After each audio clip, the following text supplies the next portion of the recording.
गोव्यामधील विधानसभेच्या बजेटच्या अधिवेशनाच्या वेळेला शासनाने काही दिवस विधानसभेचं सत्र हे काही दिवसांनी कमी केलं. त्यामुळे बरेचसे प्रश्न जे विरोधी पक्षनेते आणि काही आमदारांना त्या ठिकाणी मांडायची होती ती मांडू शकले नाही, की जे गोव्याच्या जनतेच्या हिताची प्रश्न होती.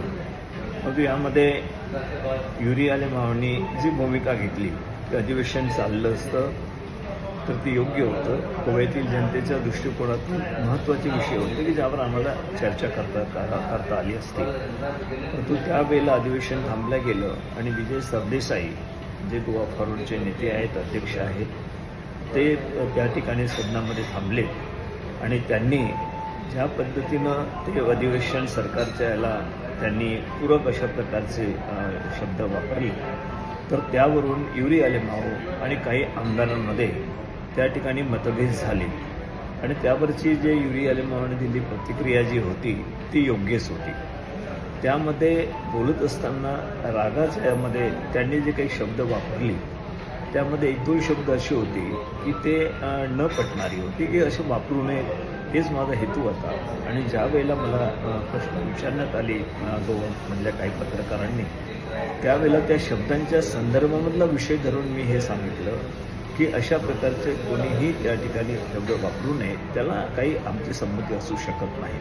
तर हे सर्वांसाठीच मी बोललो होतो, कोणीही वापरू नये, कोणी हर्ट होईल अशा प्रकारचे अशा प्रकारचे शब्द त्या शब्दाच्या संदर्भामध्ये. परंतु जी भूमिका होती युरी माओंची ती अत्यंत व्यवस्थित होती.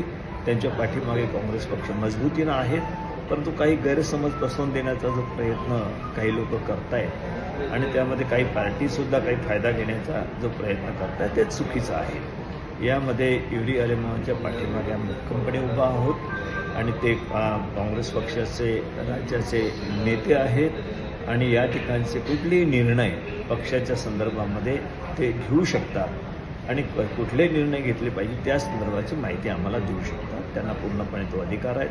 परंतु त्यांनी काहीतरी त्यांची काही किंमत कमी झाली तर त्यांच्या संदर्भामध्ये अशा प्रकारचं त्यांच्या संदर्भातलं वातावरण अत्यंत करणं चुकीचं आहे. हे काही पक्षाच्या आमच्या यांनी समजलं पाहिजे आणि अशा प्रकारची चर्चा थांबवली पाहिजे असं माझा त्यांना सल्ला आहे.